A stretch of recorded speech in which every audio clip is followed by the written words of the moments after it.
Aku pernah jadi istri yang sabar, menahan bentakan, bahkan ludah di wajahku sendiri. Tapi semua itu berhenti ketika harga diriku diinjak. Hari itu aku berjanji, aku akan balas, dengan caraku. Sebelum lanjut ke ceritanya, yuk absen dulu dengan subscribe, like, dan komen video ini. Terima kasih. Kita mulai ceritanya.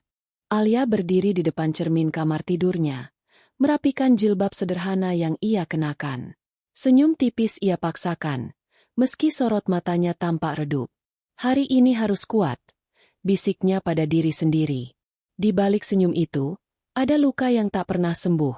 Luka dari perlakuan kasar suaminya, Raka.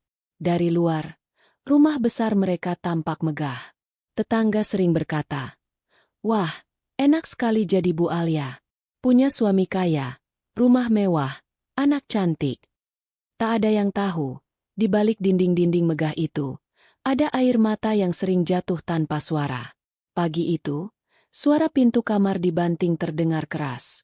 Raka masuk dengan wajah masam. Jas hitam sudah menempel di tubuhnya. Wangi parfum mahal menyeruak. Namun, wajahnya muram, seperti biasa ketika membawa pulang beban dari kantor. "Kenapa sarapannya belum siap juga?" bentaknya. Alia tersentak. Padahal ia baru saja selesai menyiapkan nasi goreng kesukaan Raka di meja makan. "Sudah siap, Mas. Aku tinggal ambilkan sendoknya saja," jawab Alia pelan. Namun, bukannya tenang, Raka malah mendengus kesal. Selalu saja ada yang kurang. "Kamu ini jadi istri ngapain sih? Cuma urus rumah saja kok nggak becus." Hati Alia perih mendengar kata-kata itu. Ia ingin membalas. Ingin berkata kalau dirinya sudah berusaha sekuat tenaga. Tapi ia memilih diam. Di ruang tamu, Naila, putri kecil mereka yang baru berusia 8 tahun, memperhatikan dengan mata polos. "Naila, ayo makan sama papa," panggil Alia, mencoba mengalihkan suasana. Namun Raka malah menatap tajam pada Alia. "Jangan ajak anakmu menutupi kebodohanmu." Alia menelan ludah. Ia hanya menunduk, menarik kursi untuk anaknya. Naila duduk diam, bingung dengan pertengkaran orang tuanya. Setelah sarapan, Raka bergegas keluar. "Aku ada rapat penting. Jangan bikin malu kalau nanti ada acara keluarga minggu depan. Aku nggak mau kamu tampil kayak orang desa," sergahnya, sebelum pintu mobil ditutup dengan kasar. Keheningan menyelimuti rumah. Alia berdiri di depan pintu, menatap mobil yang melaju pergi. Dadanya terasa sesak. Ia kemudian terduduk di kursi ruang tamu, menutup wajah dengan kedua tangan. Air matanya menetes, tapi cepat-cepat ia hapus ketika Naila menghampiri. "Mama, jangan sedih ya. Papa kan sering marah, tapi Naila tahu Mama baik kok," ucap Naila lembut sambil memeluk ibunya. Alia menahan tangis, meremas lembut tangan putrinya. "Naila, maafkan Mama ya. Mama selalu berusaha sabar. Kamu jangan khawatir." Sore hari, Alia mencoba mengalihkan pikirannya dengan menyiram tanaman di halaman rumah. Dari luar, ia memang terlihat seperti ibu rumah tangga bahagia. Senyum selalu tersungging ketika tetangga lewat. "Wah, Bu Alia rajin sekali. Bunga-bunganya indah," sapa salah seorang tetangga. Alia hanya membalas dengan senyum tipis. "Alhamdulillah, Bu. Kalau dirawat jadi segar kelihatannya." Padahal di dalam hatinya, ia merasa seperti bunga yang layu karena selalu diinjak. Malam tiba. Raka pulang larut. Wajahnya kusut. Aroma alkohol samar tercium meski ia berusaha menutupi dengan parfum. Alia yang sudah menyiapkan makan malam menyambutnya dengan hati-hati. "Mas, sudah makan? Aku masak sup ayam kesukaan Mas," ucapnya pelan. Raka melirik dingin. "Aku nggak lapar. Jangan sok perhatian. Urus saja anakmu itu." Alia menunduk. Hatinya terasa robek. Ia tahu, semakin hari Raka semakin jauh darinya. Kadang ia bertanya dalam hati, "Kenapa aku masih bertahan?" Tapi setiap kali melihat Naila tidur pulas, ia menemukan alasan untuk tetap ada di rumah itu. Malam itu, Alia duduk sendirian di teras, ditemani angin dingin. Ia menatap langit, mencari kekuatan dari bintang-bintang. Ya Allah, sampai kapan aku harus kuat? Sampai kapan aku harus menahan ini semua? Bisiknya lirih. Sementara di dalam rumah, Raka tertidur lelap tanpa merasa bersalah. Bagi Raka, istrinya hanyalah pelayan yang tak pernah cukup baik. Ia tak tahu bahwa setiap kata kasarnya telah menoreh luka yang semakin dalam di hati Alia. Namun, Alia tetap bertahan. Ia masih percaya, mungkin suatu hari Raka akan berubah. Ia masih berharap, meski harapan itu seringkali membuatnya semakin sakit. Di balik kesabarannya, ada hati yang perlahan retak. Dan retakan itu kelak akan menjadi celah besar. Celah yang akan mengubah segalanya dalam hidup mereka. Malam itu Alia masih terduduk di tepi ranjang Naila. Wajahnya sembab. Pipinya masih terasa perih meski sudah ia basuh berulang kali. Setiap kali mengingat ludah Raka yang mendarat di wajahnya di depan banyak orang, dadanya kembali sesak. Harga dirinya hancur berkeping-keping. Ya Allah, apa aku memang pantas diperlakukan begini? Bisiknya pelan sambil mengusap rambut Naila yang mulai terlelap. Hanya suara detik jam dinding yang menemani malam itu, dan sesekali isak kecil yang berusaha ia tahan. Tiba-tiba, tangan mungil Naila bergerak, menggenggam jari ibunya meski mata putrinya masih terpejam. "Mama jangan nangis lagi, ya." Suara polos itu membuat hati Alia semakin remuk. Alia terkejut, lalu tersenyum getir. Naila belum tidur. Tidur. Tapi Naila dengar Mama nangis. Gumam Naila setengah sadar. "Mama nggak salah kok. Mama baik. Kalau Papa marah-marah, Naila yang jagain Mama." Air mata Alia jatuh deras. Ia membungkuk, mencium kening putrinya.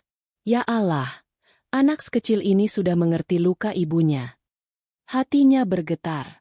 Kata-kata sederhana itu seperti cambuk yang menyadarkannya. Ia tidak boleh terus lemah. Keesokan paginya, Alia mencoba bersikap biasa. Ia menyiapkan sarapan, membereskan rumah, tersenyum ketika mengantar Naila ke sekolah. Tapi di balik senyum itu, ada amarah yang perlahan membeku menjadi tekad. Saat Raka duduk di meja makan, Alia menghidangkan nasi dan lauk. Ia masih menunduk, menjaga nada suara agar tidak menyinggung. "Mas, ini sarapannya. Semoga cocok." Raka melirik sinis. "HMPH. Jangan sampai basi kayak sikapmu." Ia mencomot makanan tanpa sedikit pun menatap istrinya. Alia menahan napas, menunduk lebih dalam. Dalam hati, ia berkata pada dirinya sendiri, "Sabar, Alia." Tapi suatu hari nanti, dia akan tahu siapa yang sebenarnya lemah. Hari-hari berikutnya, Alia lebih banyak diam. Ia tak lagi menanggapi bentakan Raka. Ia hanya tersenyum tipis, mengurus anak, dan pura-pura tak peduli. Padahal, di dalam hatinya, ia mulai merangkai tanya. Apakah aku harus bertahan demi keluarga yang sudah retak? Atau aku harus bangkit demi diriku sendiri? Suatu malam, Alia duduk sendirian di ruang tamu setelah semua tertidur.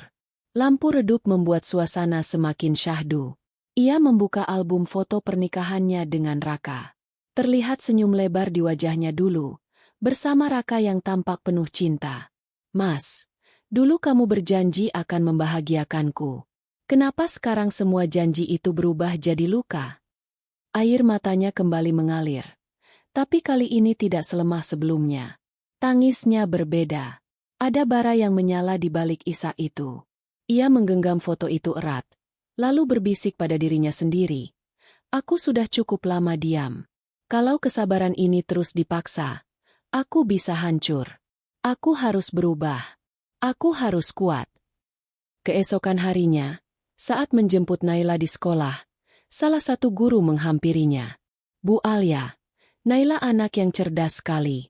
Tapi akhir-akhir ini dia sering terlihat murung. Apakah ada masalah di rumah?" Pertanyaan itu membuat Alia tercekat. Ia menatap putrinya yang tengah berlari ke arahnya, lalu memeluknya erat. "Nggak ada, Bu. Terima kasih sudah peduli." Tapi dalam hati, ia menjerit. "Aku tidak bisa terus begini. Bahkan anakku ikut menanggung akibatnya." Di perjalanan pulang, Naila duduk di kursi belakang sambil menggambar. Mama. Panggilnya pelan. Iya, sayang. Apa Mama bahagia sama Papa? Alia terdiam. Pertanyaan sederhana itu menusuk jantungnya. Ia menoleh ke kaca spion, menatap wajah polos anaknya. Mama. Mama selalu bahagia kalau ada Naila. Tapi Mama sering nangis. Balas Naila polos. Kalau Mama nggak bahagia, Naila mau Mama kuat. Kalau Papa marah, Mama jangan sedih. Mama kan hebat. Kata-kata itu membuat Alia menggenggam kemudi lebih erat. Air matanya menggenang. Tapi kali ini bercampur tekad. Ya, aku harus jadi hebat. Aku harus kuat. Bukan hanya untuk diriku, tapi untuk anakku. Malamnya, saat Raka pulang larut dengan wajah masam, ia langsung mengomel tentang urusan kantor. Besok aku mau acara penting. Jangan bikin malu lagi. Kalau kamu nggak bisa, bilang dari sekarang. Aku muak jadi bahan omongan karena istri nggak becus. Alia menatapnya lama. Untuk pertama kalinya, tatapan itu tidak hanya pasrah. Ada sesuatu yang baru, dingin, tegas, meski masih terbungkus senyum tipis. Mas, jangan khawatir. Aku tahu harus bagaimana. Raka terkejut sejenak, lalu mengibaskan tangannya. HMPH, lihat saja. Aku tidak akan percaya sebelum kau benar-benar berubah. Setelah Raka masuk kamar, Alia berdiri lama di ruang tamu, menatap ke arah pintu. Di dadanya, api itu semakin besar. Ia sudah melewati titik terendah. Kini, setiap penghinaan bukan lagi membuatnya runtuh, melainkan menguatkan tekadnya untuk bangkit. Ia mengusap wajahnya, menarik napas dalam-dalam. Ya Allah, aku sudah siap. Kalau selama ini aku hanya diam, mulai sekarang aku akan belajar berdiri. Aku tidak akan biarkan dia terus menginjak harga diriku. Dan disitulah segalanya mulai berubah. Air mata yang dulu jatuh karena kelemahan kini membeku, berubah menjadi bara api yang siap menyala kapan saja. Alia mungkin masih terlihat diam dari luar, tapi di dalam hatinya, badai sudah mulai berkumpul. Malam itu, Alia masih duduk di teras rumah. Angin malam membawa dingin yang menusuk, seolah ikut merasakan luka di hatinya. Ia menatap langit penuh bintang, berbisik dalam doa. Ya Allah, kuatkan aku. Kalau bukan demi diriku, setidaknya demi Naila. Hari berganti, namun sikap Raka tak pernah berubah. Bahkan semakin kasar. 2 hari setelah pertengkaran kecil soal sarapan, mereka bersiap menghadiri acara keluarga besar di rumah salah satu kerabat Raka. Alia berdiri lama di depan lemari, memilih gaun sederhana warna biru muda. Ia ingin tampil pantas, tapi tetap sopan. Di cermin, ia tersenyum hambar, mencoba menyembunyikan gundah. Dari belakang, Raka muncul dengan wajah kesal. Lama sekali dandannya. Orang lain sudah menunggu di sana. Bentaknya. Alia menelan ludah, mencoba tenang. Mas, aku hanya butuh sebentar. Gaun ini terlalu longgar, jadi aku. Selalu saja ada alasan.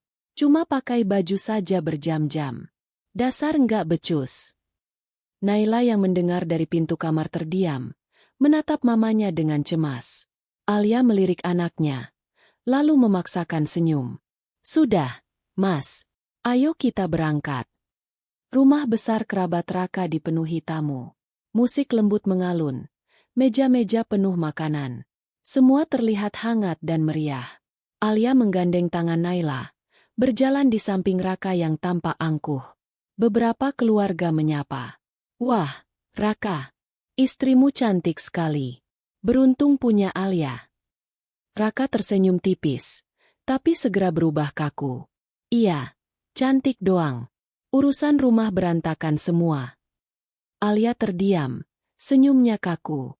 Ucapan itu sudah cukup menusuk, tapi ternyata belum seberapa dibandingkan yang akan terjadi. Saat acara berlangsung, salah seorang tante mendekati Alia. Alia, kamu kelihatan pucat. Capek yang ngurus rumah dan anak. Tanyanya ramah. Sebelum Alia sempat menjawab, Raka menyambar dengan suara keras. Capek? Dia itu nggak becus urus apapun. Rumah berantakan, masakan asal-asalan. Aku sampai heran, kenapa aku punya istri yang kerjanya cuma bikin malu. Suasana mendadak hening. Beberapa tamu berhenti berbincang, menoleh ke arah mereka. Alia menunduk. Wajahnya panas menahan malu. "Mas, tolong jangan bicara begitu di depan orang." Suaranya nyaris berbisik. Namun Raka malah semakin keras. "Kenapa? Malu? Memang harus malu. Mulai bulan ini, aku potong uang bulananmu 50%. Biar kamu tahu rasanya jadi istri yang gak becus." Semua mata memandang. Alia ingin lenyap saat itu juga. Air matanya nyaris jatuh. Tapi ia tahan mati-matian. Raka menatapnya dengan tatapan menghina. Lalu, tanpa ampun, meludah ke wajahnya. Plah! Ludah hangat itu mengenai pipi Alia. Tamu-tamu terkejut. Beberapa menutup mulut. Beberapa lain berbisik-bisik. "Ya Allah, kok bisa begitu? Kasihan sekali Alia." Alia berdiri membeku. Tubuhnya gemetar. Wajahnya merah bercampur ludah dan air mata. Ia ingin berteriak, ingin lari. Tapi kakinya seolah terpaku di lantai. Naila yang menyaksikan dari kejauhan menangis keras. "Papa jahat. Jangan sakiti Mama." Teriaknya sambil berlari memeluk ibunya. Alia berlutut, memeluk putrinya erat-erat. Suaranya serak bergetar. "Nggak apa-apa, sayang. Mama kuat." Raka masih berdiri dengan dada membusung, seolah merasa menang. "Lihat itu. Anakmu saja sudah tahu kamu nggak berguna." Beberapa kerabat mencoba menenangkan. "Raka, jangan begitu. Kasihan Alia. Tolong jaga ucapan. Ini acara keluarga." Tapi Raka tak peduli. Ia berjalan pergi, meninggalkan Alia yang masih terduduk bersama putrinya. Di mobil perjalanan pulang, keheningan menyesakkan. Raka menyetir dengan wajah masam, sementara Alia memeluk Naila yang masih sesenggukan. "Mas, kenapa harus begitu? Aku sudah berusaha jadi istri yang baik," ucap Alia lirih. Raka mendengus. "Berusaha? Itu cuma kata-kata. Nyatanya kamu nggak becus. Aku malu punya istri kayak kamu. Semua orang lihat tadi kan? Biar tahu kalau aku nggak puas denganmu." "Mas, kamu sudah mempermalukan aku di depan keluarga besar. Apa kamu nggak kasihan sama Naila yang lihat semua itu? Anak itu harus tahu kenyataan. Biar dia belajar. Jangan jadi perempuan lemah kayak ibunya." Air mata Alia mengalir deras.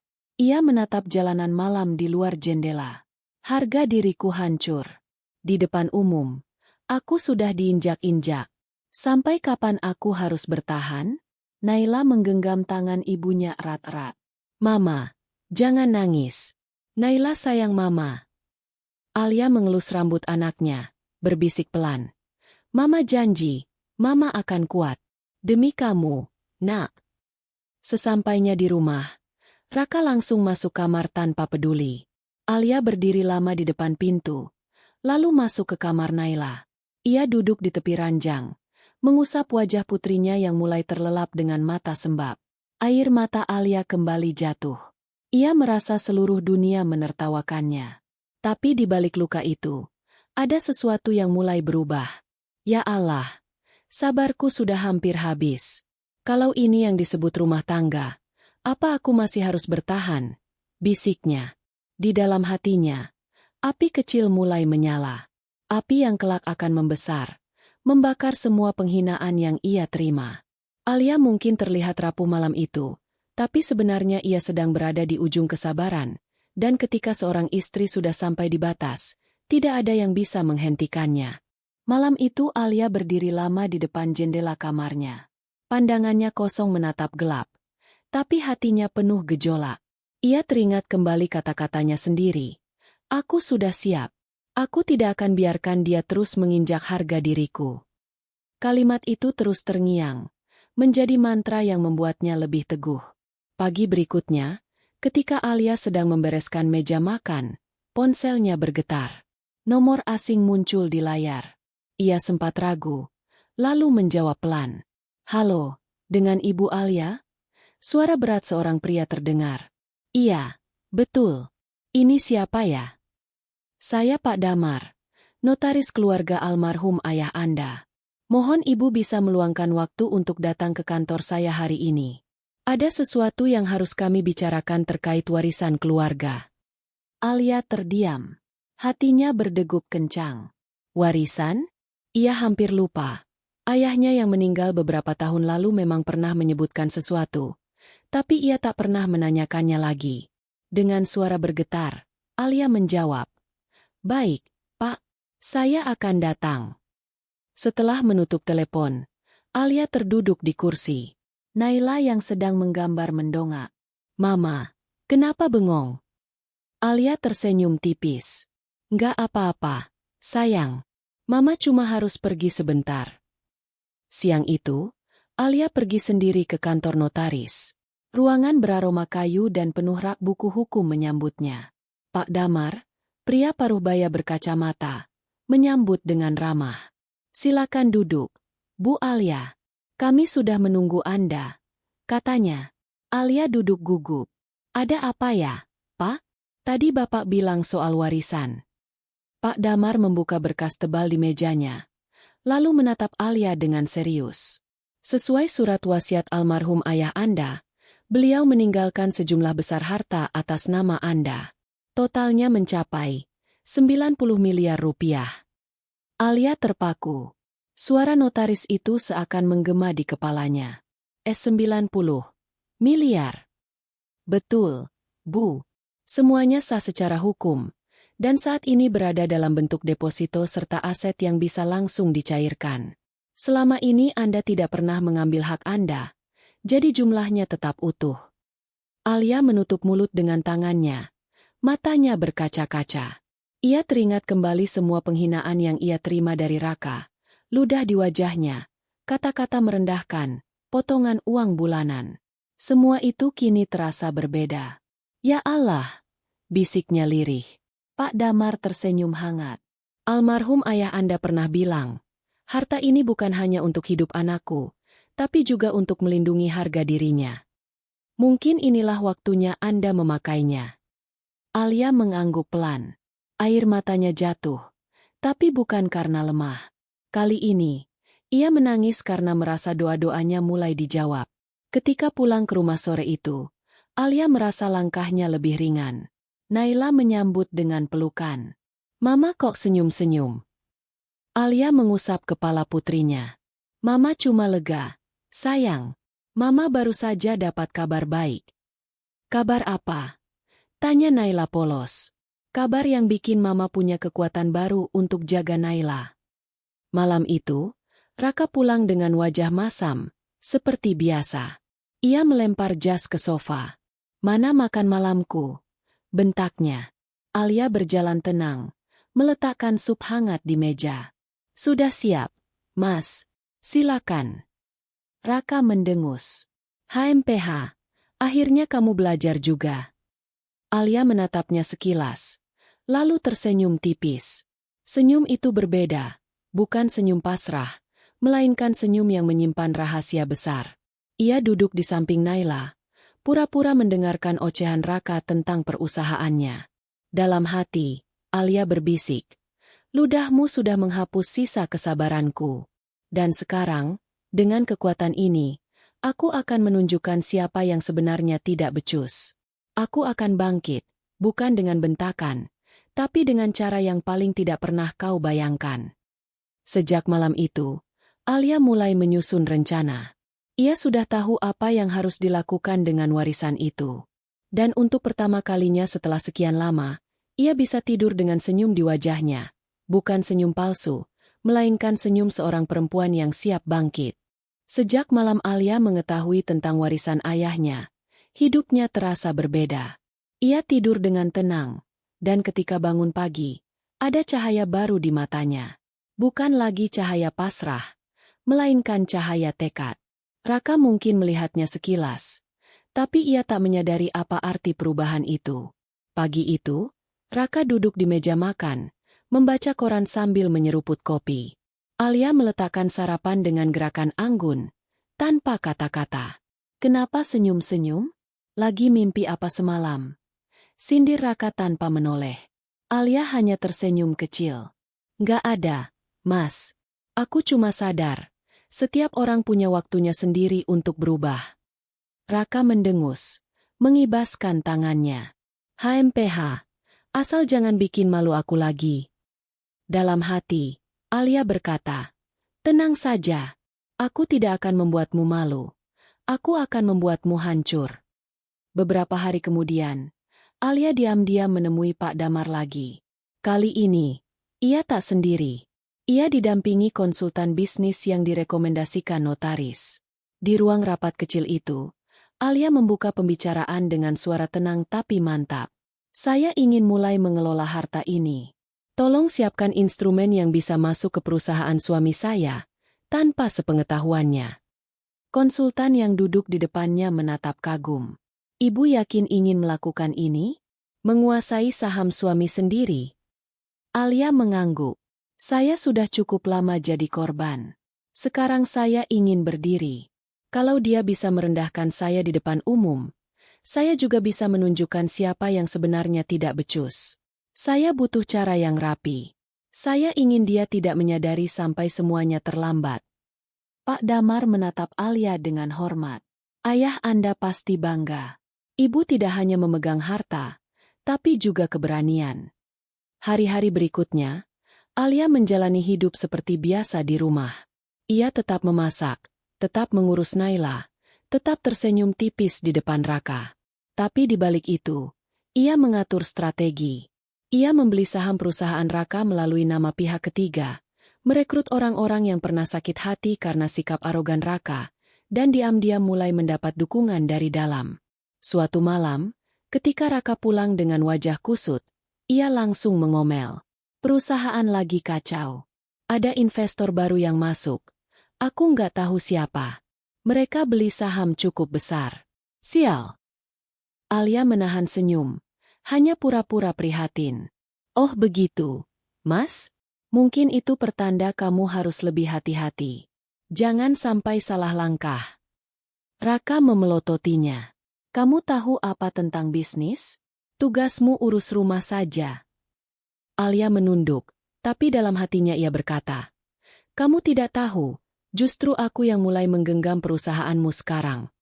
Keesokan harinya, Alia kembali menemui timnya. Ia menatap grafik saham yang ditampilkan di layar. Kita sudah punya berapa persen? Sudah hampir 25%, Bu. Jawab salah satu staf. Alia mengangguk puas. Teruskan. Tapi jangan sampai nama saya muncul. Saya ingin kejutan ini benar-benar sempurna. Malamnya, Naila masuk ke kamar Alia dengan membawa kertas gambar. Mama, lihat deh. Naila gambar Mama jadi superhero. Alia menatap gambar itu. Sosok perempuan berjubah dengan senyum hangat. Air matanya menggenang. Kenapa Naila gambar Mama begini? Karena Mama kuat. Kalau Papa marah, Mama nggak jatuh. Mama hebat. Alia memeluk putrinya erat-erat. Terima kasih, sayang. Mama janji, suatu hari nanti, kita akan hidup bahagia tanpa harus takut lagi. Beneran, Ma. Beneran. Tapi Mama butuh waktu. Sabar ya, Nak. Beberapa minggu berjalan. Perusahaan Raka makin goyah. Sementara Alia semakin kuat di balik layar. Ia sudah menguasai hampir separuh saham. Setiap kali Raka pulang dengan wajah marah, Alia hanya duduk tenang, pura-pura tidak tahu apa-apa. Gila! Investor baru itu agresif sekali. Mereka tahu semua kelemahanku. Aku curiga ada orang dalam yang bocorin. Geram Raka suatu malam. Alia menatapnya lembut, seolah peduli. Mas, mungkin itu karena selama ini Mas terlalu keras pada bawahan. Kalau orang sakit hati, mereka bisa berbalik melawan. Diam. Jangan sok tahu. Bentak Raka. Alia hanya tersenyum samar, lalu berdiri meninggalkan meja makan. Dalam hatinya, bara dendam semakin membesar. Kau kira aku diam? Tidak. Raka. Aku sedang menyiapkan badai. Dan ketika badai itu datang, kau tidak akan punya tempat untuk bersembunyi. Di kamar, Alia menatap wajahnya di cermin. Ia melihat perempuan yang berbeda dari beberapa minggu lalu. Bukan lagi istri rapuh yang rela diinjak-injak, melainkan seorang perempuan yang siap melawan. Senyum tipis mengembang di wajahnya. Ludahmu sudah menampar harga diriku. Tapi aku akan membalas, bukan dengan air mata, melainkan dengan kehancuranmu. Dan malam itu, Alia tahu, langkah sunyinya menuju balas dendam sudah berjalan jauh. Hanya tinggal menunggu waktu, semua topeng akan terbuka. Pagi itu, udara di rumah terasa berbeda. Alia bangun dengan tenang, tapi di dalam dadanya ada debar keras yang tak bisa disembunyikan. Hari ini adalah rapat pemegang saham besar yang akan menentukan arah perusahaan Raka. Hari di mana semua persiapan sunyinya selama ini akan meledak ke permukaan. Di meja makan, Raka duduk dengan wajah muram. Ia hanya mengaduk kopi tanpa semangat. Perusahaan makin gawat. Investor baru itu sudah hampir 50% pegang kendali. Kalau mereka nekat, aku bisa kehilangan kursi direktur utama. Alia menatapnya sekilas. Pura-pura kaget. Serius, Mas? Ya, dan aku tidak tahu siapa mereka. Orang ini seperti bayangan.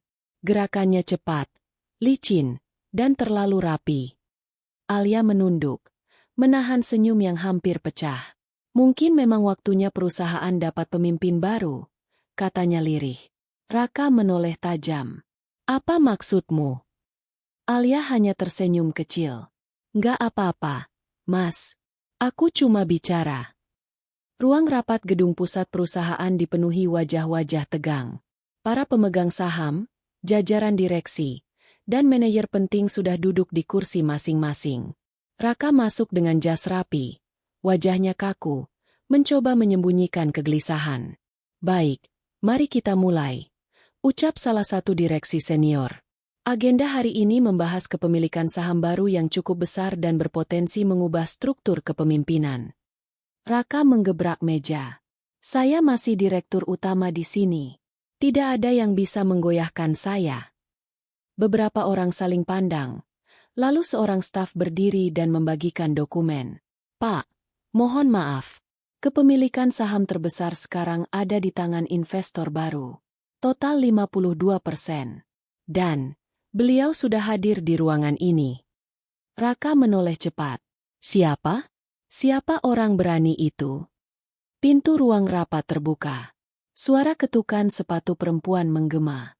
Semua mata tertuju pada pintu. Dan ketika sosok itu masuk, ruangan sontak hening. Alia berdiri di sana, anggun dengan setelan jas putih sederhana. Wajahnya teduh tapi penuh wibawa. Selamat pagi, ucap Alia tenang. Saya pemegang saham mayoritas baru. Raka berdiri terpaku. Alia? Suaranya tercekat, wajahnya pucat. Apa yang kamu lakukan di sini? Alia melangkah ke depan dengan tatapan lurus. Aku datang untuk mengambil kembali harga diriku.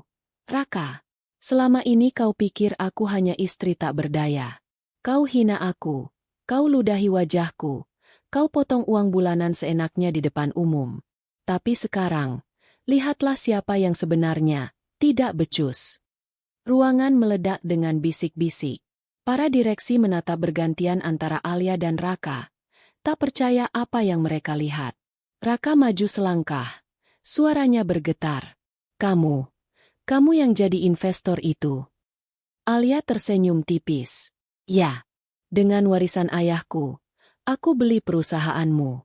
Diam-diam. Satu persatu. Dan sekarang aku punya kuasa penuh.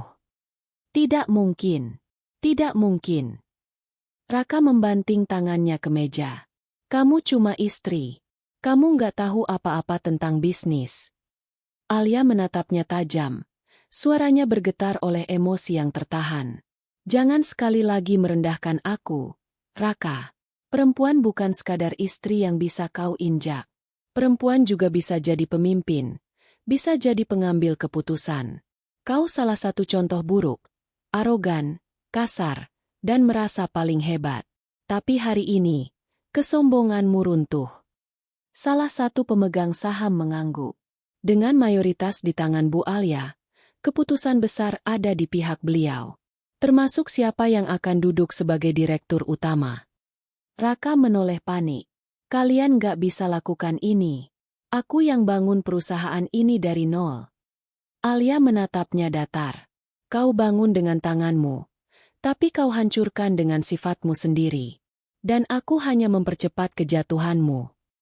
Air muka Raka merah padam.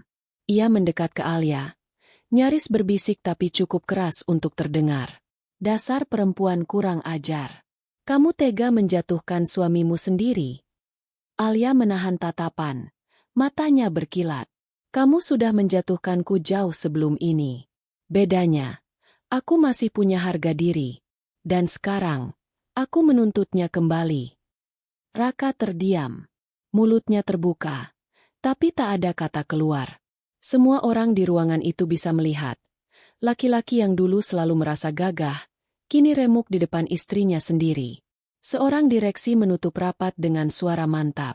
Mulai hari ini, kepemimpinan perusahaan akan berada di tangan pemegang saham mayoritas, Ibu Alia. Keputusan final. Tepuk tangan terdengar, sebagian karena hormat, sebagian karena lega. Alia berdiri tegak, menerima kenyataan baru itu dengan dada bergetar. Ia melirik Raka yang kini terduduk lesu. Wajahnya pucat pasi. Alia mendekat, lalu berbisik di telinganya. Ingat kata-katamu waktu itu, Raka? Kamu gak becus jadi istri, jadi aku potong uangmu. Sekarang lihat, siapa yang sebenarnya gak becus jadi suami dan pemimpin? Raka menunduk, matanya merah, tapi tidak mampu membalas. Ketika Alia keluar dari ruang rapat, langkahnya mantap. Cahaya matahari sore menembus kaca gedung, menyinari wajahnya yang kini bukan lagi wajah perempuan tertindas, melainkan wajah seorang pemenang. Di dalam hatinya, Alia berbisik, ini belum akhir. Aku masih punya langkah terakhir. Setelah kehormatan kembali, kini saatnya membebaskan diri sepenuhnya.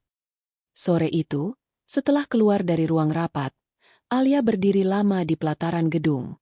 Angin sore menyibakkan rambutnya. Cahaya matahari menyinari wajahnya yang berkilat tenang. Ia baru saja memenangkan pertempuran besar di depan semua orang.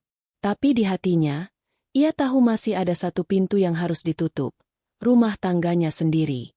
Malamnya, Raka pulang dengan langkah gontai. Jasnya kusut, wajahnya pucat. Begitu masuk ruang tamu, ia melihat Alia sudah duduk menunggunya. Naila tertidur di kamar. Meja penuh dokumen sudah tertata rapi di depan Alia. Raka menghentikan langkah. Apalagi ini? Suaranya parau. Alia menatapnya lurus. Ini perceraian kita, Raka. Aku sudah siapkan semuanya. Raka melotot, mendekat. Kamu gila. Setelah semua yang kamu lakukan, kamu masih tega mau ceraikan aku. Alia berdiri perlahan. Suaranya tegas tapi bergetar oleh emosi. Aku sudah cukup lama hidup di bawah caci makimu, tamparanmu, bahkan ludahmu. Aku bertahan karena anak kita. Tapi hari ini, aku sadar, bertahan bukan berarti bahagia. Naila butuh ibu yang kuat, bukan ibu yang terus dipermalukan. Raka menghempaskan tangannya ke sofa, marah bercampur putus asa. Kamu pikir gampang hidup tanpa aku? Kamu pikir Naila nggak butuh ayahnya? Alia menahan air mata, tapi suaranya tetap keras. Naila butuh teladan, bukan tiran. Kau kira dia nggak tahu? Dia lihat. Raka. Dia dengar setiap bentakanmu, setiap kali kau merendahkanku. Itu bukan ayah yang patut diteladani. Raka terdiam. Wajahnya menegang, lalu melunak.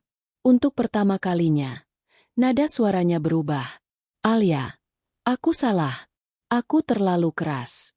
Aku cuma ingin dihargai. Alia tersenyum getir.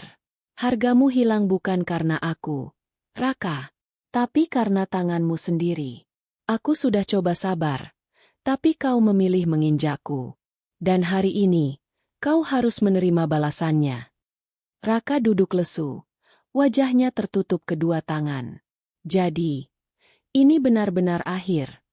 Alia mengambil map berisi berkas perceraian, lalu meletakkannya di meja. Iya, aku sudah tanda tangan. Tinggal kau. Keheningan panjang menyelimuti ruangan. Jam dinding berdetak pelan, terdengar jelas di tengah tegangnya suasana. Akhirnya, Raka mengangkat wajahnya. Matanya sembab, penuh amarah bercampur penyesalan. Kamu tega sekali, Alia. Alia menggeleng. Aku tidak tega. Justru karena aku sayang diriku, aku harus berhenti. Aku ingin Naila melihat ibunya berdiri dengan kepala tegak, bukan menangis setiap malam. Tangannya bergetar saat menyodorkan pulpen ke arah Raka. Tanda tanganlah. Setelah ini, kita selesai. Raka menatap pulpen itu lama, lalu menatap Alia. Untuk sesaat, wajah arogan itu hilang, berganti sosok pria yang ketakutan kehilangan segalanya. Tapi akhirnya, dengan tangan gemetar, ia menorehkan tanda tangan di kertas itu. Begitu selesai, Alia menarik napas panjang. Air matanya jatuh, tapi senyum tipis tersungging. Terima kasih. Mulai hari ini, aku bebas. Ia berbalik, melangkah menuju kamar Naila. Sebelum masuk, ia sempat menoleh sekali lagi. Selamat tinggal, Raka. Aku doakan suatu hari kau belajar menghargai perempuan. Tapi tidak dengan aku lagi. Raka terdiam. Ia hanya bisa melihat punggung Alia menghilang di balik pintu kamar, membawa serta harga diri yang selama ini ia injak. Di dalam kamar, Alia memeluk Naila yang tertidur pulas. Ia berbisik pelan. Mulai besok, kita jalani hidup baru, sayang. Hidup tanpa takut, tanpa teriakan, tanpa air mata. Malam itu, untuk pertama kalinya setelah sekian lama, Alia merasa benar-benar merdeka. Sahabat semua, itulah kisah Alia, seorang istri yang begitu lama bertahan dalam luka, dipermalukan, hingga diremehkan oleh suami yang harusnya melindunginya. Tapi ketika harga diri diinjak, Alia memilih untuk bangkit, membalas bukan dengan amarah semata, melainkan dengan kekuatan dan kecerdasannya. Dari cerita ini kita belajar bahwa perempuan bukanlah makhluk lemah. Kesabaran ada batasnya, dan ketika batas itu dilewati, seorang perempuan bisa menjadi sangat kuat. Jangan pernah meremehkan hati yang tulus, karena sekali hancur, ia bisa mengubah segalanya. Bagaimana menurut kalian? Apakah tindakan Alia sudah tepat dengan menghancurkan kesombongan suaminya dan memilih jalan perceraian demi harga diri serta masa depan anaknya? Silakan tulis pendapat kalian di kolom komentar. Karena setiap kisah rumah tangga selalu punya sudut pandang yang berbeda. Kalau kalian merasa cerita ini menyentuh hati atau ada pesan yang bisa dipetik, jangan lupa tekan tombol like sebagai bentuk dukungan, dan bagikan ke teman-teman agar lebih banyak orang bisa belajar dari kisah ini. Dan tentu saja, untuk terus mengikuti kisah-kisah rumah tangga penuh emosi, pengkhianatan, perjuangan, dan pembelajaran hidup lainnya, pastikan kalian tekan tombol subscribe agar tidak ketinggalan cerita terbaru dari channel ini. Sampai jumpa di kisah berikutnya.